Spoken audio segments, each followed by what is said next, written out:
Hello and welcome to my channel BSc IT part 2 मतलब second year का ये 2020 का क्वेश्चन पेपर है जिसको आज हम सॉल्व करेंगे। पिछले वीडियो में बीसीए फाइनल ईयर का कंप्यूटर सिस्टम आर्किटेक्चर में काफ़ी कुछ सिलेबस कवर कराया गया था। यूनिट 1 का आपके बीएससी आईटी में और बीसीए में फर्स्ट यूनिट और सेकेंड यूनिट में कुछ सिमिलैरिटी है और कुछ डिफरेंसेस हैं। जो कंप्लीट डिफरेंस है, जो कंप्लीट डिफरेंट यूनिट है, मैं आज उसे कवर कराने वाला हूँ। तो ये जो यूनिट है ये है आपकी यूनिट 3।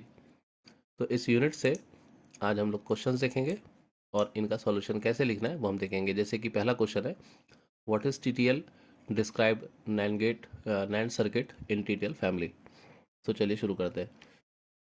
तो जैसा इस क्वेश्चन में पूछा गया है कि सबसे पहले व्हाट इज टीटीएल। तो टीटीएल क्या होता है? ट्रांजिस्टर लॉजिक, ये इसका फुल फॉर्म है।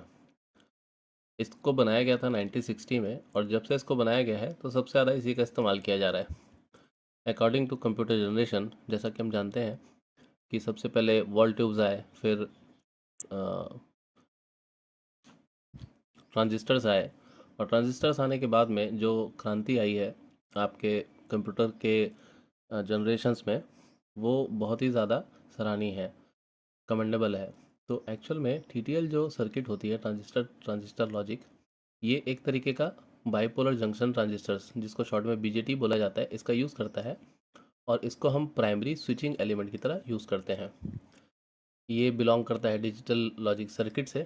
तो ये फर्स्ट पैराग्राफ जो है ये डेफिनेशन है आपके कि टीटीएल क्या होता है। तो टीटीएल एक लॉजिक फैमिली है जिसका फुल फॉर्म और कौन सी टेक्नोलॉजी का यूज़ करता है और ये है क्या चीज़। तो ये एक तरीके की प्राइमरी स्विचिंग, जैसे स्विच होता है तो स्विचिंग एलिमेंट है। अब ये स्विच क्या करता है, देखिए, अगर आप कोई ऐसा सर्किट बना रहे हैं जिसमें आपको वोल्टेज ऑफ 5 वोल्ट्स की ज़रूरत हो, ठीक है, तो आप टीटीएल का यूज़ करेंगे और इसमें इसकी सर्किट में जब आपको आउटपुट चाहिए 5 वोल्ट, तो आपके सर्किट में मिनिमम 2 वोल्ट अगर आ रहा है तो ये सर्किट काम करने लगता है। और यहाँ पे लिखा हुआ है कि it is typically considered to be as high. High का मतलब होता है ये सर्किट चालू हो जाएगी जब इसका जो वोल्ट है वो 2 से ज़्यादा होगा। और मान लीजिए इसका वोल्ट अगर 0.08 से कम होता है तो ये लो में जाएगा। लो का मतलब ये सर्किट जो है काम नहीं करेगी। अब ये सबसे ज़्यादा डिजिटल इलेक्ट्रॉनिक्स तो आपके सब्जेक्ट का नाम भी है। तो कंप्यूटर सिस्टम आर्किटेक्चर या डिजिटल इलेक्ट्रॉनिक्स में यूज़ किए जाने वाला टीटीएल लॉजिक गेट सबसे ज़्यादा यूज़ किया जाने वाला आपका लॉजिक फैमिली है। तो ये 3 पैराग्राफ में आप टीटीएल के बारे में बहुत इत्मीनान से लिख सकते हैं। कई क्वेश्चन पेपर में टीटीएल को सेपरेटली पूछा जाता है, तो आप यहाँ पे टीटीएल के शॉर्ट नोट्स में इतनी सारी चीज़ें लिख सकते हैं। कंपैरिजन अगर इसका किया जाए आरटीएल से, रजिस्टर ट्रांजिस्टर लॉजिक, और अगर डीटीएल से, डायोड ट्रांजिस्टर लॉजिक से, तो इसकी जो खासियत है वो है सबसे पहले हाई स्पीड, बहुत ज़्यादा हाई स्पीड होती है। इसका पावर जो है कंजम्पशन कम होता है और इसकी नॉइस इम्यूनिटी बहुत अच्छी होती है। और केवल एक ही ड्रॉबैक है इसका कि इसमें लिमिटेड फ़ैन आउट कैपेबिलिटी होती है। भले ही ये सेंसिटिव टू नॉइस होता है लेकिन फिर भी इसकी जो फ़ैन आउट कैपेबिलिटी है वो लो होती है। इसका मतलब ये होता है कि जो नंबर ऑफ़ इनपुट्स हैं वो can be driven by a single output. तो आप चाहे इसमें कितना भी इनपुट दे दें, यहाँ पे ए भी है, इसमें अगर तीसरा मान लीजिए आप सी भी लगा देते हैं तो भी आपको जो फ़ैन आउट कैपेबिलिटी है वो लिमिटेड ही मिलेगी, मतलब एक ही मिलेगी। This limitation led to the development of newer logic families. तो इसके बाद में इसकी इस लिमिटेशन की वजह से हमने नया जो क्रांति देखा वो सीमॉस नाम से देखा। तो सीमॉस भी एक लॉजिक फैमिली होती है, ये टीटीएल के बाद में आती है। और इस सीमॉस की which have higher fan out capability and are more immune to noise. तो ये जो सीमॉस होता है ये आजकल के मदरबोर्ड जो कंप्यूटर्स में लगते हैं उसमें सीमॉस का इस्तेमाल होता है। आपने सीमॉस बैटरी सुनी होगी। इसमें जो मॉस है, MOS, इसका मतलब होता है मेटल ऑक्साइड सेमीकंडक्टर, और जो सी है इसका मतलब होता है कॉम्प्लीमेंट्री। तो कॉम्प्लीमेंट्री मेटल ऑक्साइड कंडक्टर, ये जो आपका सर्किट है ये टीटीएल से भी एडवांस है, जिसमें फ़ैन आउट कैपेबिलिटी को बढ़ा दिया गया है। मतलब आप एक से ज़्यादा आउटपुट भी ले सकते हैं, मतलब 5 वोल्ट से लेके अलग अलग आपको 6 वोल्ट, 7 वोल्ट और डिफरेंट आउटपुट अगर चाहिए तो आप सीमॉस ले सकते हैं। तो इसको हम बोलते हैं फ़ैन आउट कैपेबिलिटी। तो ये सारी इसमें शब्दावली हैं, टर्मिनोलॉजी है। अब इस क्वेश्चन में एक और क्वेश्चन का पार्ट है जो एक्चुअल में थोड़ा सा डिफरेंट है कि describe NAND circuit in TTL family. तो इसके लिए आपको क्या करना है, आपको ये समझाना है कि टीटीएल में जो नैंड गेट है उसका किस तरीके से इस्तेमाल किया जाता है, केवल इतना ही। तो यहाँ पे आप ये लिख सकते हैं कि टीटीएल एक लॉजिक फैमिली है। A NAND gate is digital logic gate, और नैंड गेट क्या है, एक डिजिटल लॉजिक गेट है that produces an output that is the logical negation of the logical and its input signal.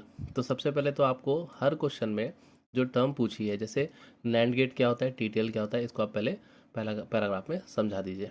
अब यहाँ पे टीटीएल के साथ उसका जो रिलेशन है वो बताने से पहले हम नैंड गेट के बारे में थोड़ा सा और लिखेंगे कि नैंड गेट में क्या होता है। देखिए, जब दोनों आपके इनपुट ज़ीरो होते हैं तो यहाँ पे 1 आता है, इस तरीके से। और इसके साथ ही अब आप तीसरा जो पैराग्राफ है वो लिखेंगे कि टीटीएल में और नैंड गेट में क्या समानता है। तो देखिए, हमने टीटीएल क्या होता है वो पहले अच्छे से समझ लिया है, तो ये पैराग्राफ हमें समझने में कोई दिक्कत नहीं होगी।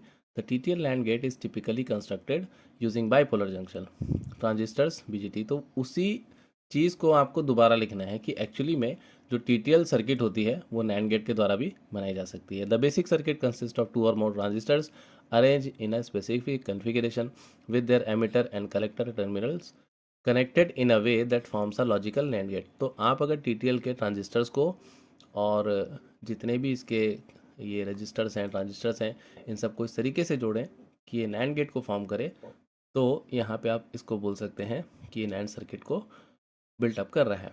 The TTL NAND gate has a relatively low power consumption. बाकी अब जो खासियत टीटीएल गेट की होती है उसी चीज़ को दोबारा लिख के समझा सकते हैं। तो इस क्वेश्चन में केवल आपको इतना ही लिखना है, और टीटीएल क्या होता है और नैंड सर्किट जो है वो टीटीएल फैमिली में उसका क्या योगदान है ये आपको समझाना है। तो इस तरीके से आपका पहला क्वेश्चन समाप्त होता है। अगले क्वेश्चन की ओर चलते हैं। What is the multi vibrator circuit? Define monostable, astable and bistable in detail. So let's see this. देखिए, मल्टी वाइब्रेटर सर्किट जो है उसका काम होता है कि ये कंटिन्यूस स्क्वायर वेव को जनरेट करे। कंटिन्यूस स्क्वायर वेव्स मतलब क्या होता है? देखिए, जब हम नॉर्मल इलेक्ट्रिकल पढ़ते हैं तो उसमें वेव्स का फॉर्म जो होता है कुछ इस तरीके का होता है, लेकिन डिजिटल में जो फॉर्म होता है वो आपका डिजिटल फॉर्म होता है। इसमें हम इसे हाई कहते हैं और इसे लो कहते हैं, नीचे वाले को लो और इसको हाई। तो यहाँ पे आपका करंट सप्लाई हो रहा है और यहाँ पे आपका करंट सप्लाई नहीं हो रहा है। यहाँ पे जो वैल्यू है वो 0 है और यहाँ पे वैल्यू कितनी है, 1 है।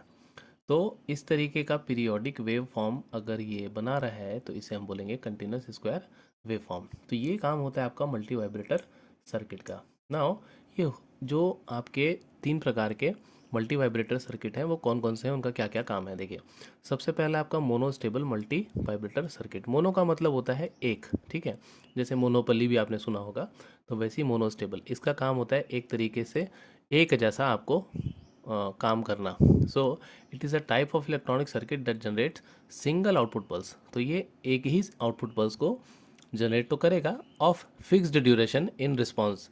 तो फिक्स ड्यूरेशन का मतलब बिल्कुल एक खास ड्यूरेशन के लिए सिंगल आउटपुट पल्स आपको जनरेट करके देगा। To an input trigger, it is also known as one shot multi vibrator circuit और डीले सर्किट। तो आप इसको डीले सर्किट भी बोल सकते हैं या फिर one shot multi vibrator circuit भी बोल सकते हैं। देखिए, multi vibrator circuit consist of 2 amplifying stages connected to in a positive feedback loop with a capacitor and one of or more resistors in the circuit that determine the duration of output pulses। तो इसका क्या मतलब है ये समझने के लिए अपन diagram देखते हैं। जैसे देखिए, ये मोनोस्टेबल का डायग्राम है। तो जैसा आप यहाँ पे देख सकते हैं कि ये इसका सर्किट डायग्राम है, ये इसका लॉजिक डायग्राम है। तो इस सर्किट का काम केवल इतना होता है कि आपको एक जैसा करंट देना। तो आइदर अगर ये हाई दे रहा है तो हमेशा हाई ही देता रहेगा, क्योंकि यही इसका काम है, स्टेबिलिटी प्रोवाइड करना। और अगर ये लो आपको लो दे रहा है तो हमेशा आपको एक तरीके से, अगर लो देना इसने चालू किया, आपने इसको सेट कर दिया, तो ये हमेशा आपको लो ही देगा। यहाँ पे लिखा भी हुआ है कि the circuit has one stable state and one unstable state. तो आइदर हाई और लो ही हो गए।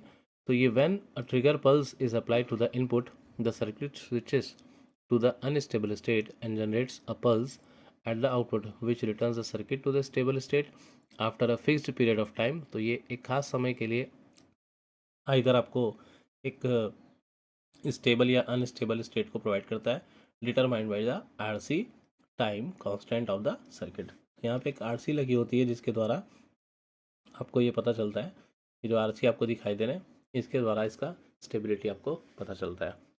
देन आपका आता है सेकंड वन जो है अस्टेबल मल्टी वाइब्रेटर सर्किट। इसका सिंपल सा काम ये है कि एक तरीके का ओसिलेटर है that generates continuous square wave output without any external input. तो इसका काम कुछ इस तरीके का होता है कि इस तरीके से वेव को कंटिन्यूसली जनरेट करते रहता है। आप इसको ऐसा समझ सकते हैं कि 50% आपको स्टेबल मिलेगा और 50% आपको अनस्टेबल मिलेगा। तो ये एक तरीके का लूप होता है। It consist of two amplifying stages connected in a positive feedback loop with capacitors and resistors in the circuit that control the frequency and duty cycle of the output waveform. तो the output of the circuit alternates between two states। वही चीज़ लिखी हुई है जो आप यहाँ पे देख रहे हैं कि हाई और लो के बीच में ये खेलते रहता है with each state lasting for a different amount of time. The duration of each state is determined by the time constant of the capacitors and resistors in the circuit। तो जितना आप रजिस्टर या कैपेसिटर लगाते हैं उसके हिसाब से ही ये कितना देर इसको हाई रहना है, कितना देर इसको लो रहना है। बस ये आपको ध्यान रखना है कि जो डायग्राम आप बनाएंगे इक्वल आपका जो हाई और लो है उसका टाइम जो है इक्वल होना चाहिए, दैट्स ऑल। तो इसका डायग्राम में आप देखेंगे यहाँ पे ये आपका अस्टेबल है और यहाँ पे इसके वेव्स जो हैं कुछ इस तरीके से निकलते हैं। तो यहाँ पे डिफ्रेंशिएट भी कर सकते हैं आप। मोनोस्टेबल में क्या होता है, एक तरीके का आता है, और अस्टेबल में क्या होता है, यहाँ पे आपको 50-50 दिखाई देता है। डायग्राम में एक मेजर डिफरेंस ये भी है कि मोनोस्टेबल में आपको इनपुट की ज़रूरत पड़ती है, यहाँ पे किसी भी प्रकार के इनपुट की ज़रूरत सहायता नहीं होती। ये एक्चुअली में ऐसा चीज़ है कि जो आपको एक 50-50 वाला काम करके देगा। तो जब आपको अस्टेबल की ज़रूरत तब पड़ेगी जब आपको इस तरीके की करंट की ज़रूरत हो, मतलब आपको चालू की भी ज़रूरत हो और बंद की भी ज़रूरत हो, वो भी 50-50। तो ऐसे टाइम पे अपन अस्टेबल सर्किट का इस्तेमाल करते हैं। एग्जाम्पल के लिए है इलेक्ट्रिसिटी है, फ्लैश लाइट्स हैं, तो इस तरीके की चीज़ों में अस्टेबल सर्किट का इस्तेमाल होता है। लास्ट में आता है बाइस्टेबल। बाइस्टेबल को आप दूसरे नाम से याद रख सकते हैं, इसी को हम फ्लिप फ्लॉप्स भी बोलते हैं, जो आपके पिछले यूनिट में आपने पढ़ा ही होगा। तो अब देखते हैं बाइस्टेबल सर्किट क्या होती है। Bistable multi vibrator circuit also known as flip flop, it is a circuit that has two stable states. इसके दो स्टेबल स्टेट्स होते हैं, मतलब it can be switch between them applying a trigger pulse to its input. इसमें अपन trigger pulse को input की तरह दे देते हैं। It consists of two amplifying stages that are connected in a positive feedback loop with two cross-coupled NAND और NOR gates। तो हम सभी जानते हैं फ्लिप फ्लॉप को NAND और NOR गेट की सहायता से, NAND अथवा NOR गेट की सहायता से बनाया जा सकता है। तो यही काम होता है बाइस्टेबल। बाइस्टेबल का मतलब दो में से कोई एक। तो the output of the circuit remains stable in either state until a trigger pulse is applied, at which point it switches to the other state stays there until another trigger pulse is applied। तो multi vibrator circuit जो है वो तब तक stable रहेगा जब तक कि आपने उसको ट्रिगर पल्स को अप्लाई नहीं किया। At which point it switches to, अब जैसे ये स्विच होगा वैसे ही इसका एक स्टेट से दूसरे स्टेट में चेंज हो जाएगा। Multi vibrator circuits are widely used in digital electronics. इसका इस्तेमाल सबसे ज़्यादा डिजिटल इलेक्ट्रॉनिक्स में किया जाता है, टाइमिंग सर्किट की तरह, फ्रीक्वेंसी डिवाइडर्स की तरह, पल्स जनरेटर्स की तरह एंड वेरियस अदर एप्लीकेशंस। तो ये आपके मल्टी वाइब्रेटर सर्किट के एप्लीकेशंस लगे हैं। और यहाँ पे आपका monostable multi vibrator, astable multi vibrator और बाइस्टेबल मल्टी वाइब्रेटर, इसका आंसर आप इस तरीके से लिख के ख़त्म कर सकते हैं। तो ये था आपका 2020 का क्वेश्चन पेपर का आंसर। ये दोनों क्वेश्चन सरल के कैटेगरी में आते हैं क्योंकि ये सिलेबस से एज इट इज़ उठा के लिखे गए हैं। अब हम देखते हैं यूनिट 3 से दूसरे क्या क्वेश्चंस पूछे गए हैं। ये है आपका बीएससी पार्ट 2 एग्जामिनेशन 2021। इसमें आते हैं सीधा यूनिट 3 में। देखिए इसमें एक्सप्लेन द फॉलोइंग है, जिसमें आरटीएल है, मतलब रजिस्टर ट्रांजिस्टर लॉजिक, डीटीएल और टीटीएल। तो जैसा मैंने आपको बताया टीटीएल, डीटीएल और आरटीएल का जो बेसिक कंसेप्ट है वो आप इसमें लिख सकते हैं आराम से। एक एक पेज में इसका आंसर लिखा जाएगा। और ये क्वेश्चन फिर से रिपीट हो गया है कि what is multi vibrator, explain the working of monostable with circuit diagram. तो आपको केवल मोनोस्टेबल को इसके सर्किट डायग्राम के साथ समझाना है। तो मैंने आपको एक ही क्वेश्चन के आंसर में ये सारी चीज़ें कवर अप कर दी हैं एक्सेप्ट आरटीएल और डीटीएल। तो ये भी बहुत आसान होता है, इसमें केवल डायोड लगाना रहता है और रजिस्टर लगाना होता है। तो आपका DTL या RTL बन जाएगा। तो ये आपके 2 क्वेश्चन पेपर के आंसर हो गए। तो अगर आपको कोई और भी सवाल हो तो नीचे कमेंट सेक्शन पे बता के जल्द से जल्द मुझे बताएं, ताकि मैं इसके और वीडियोस बना सकूं। नेक्स्ट वीडियो में बहुत जल्द मिलते हैं, जिसमें हम बनाएंगे इसी सब्जेक्ट का अगला क्वेश्चन पेपर के अगले यूनिट का answer. Thank you very much. See you on the next video.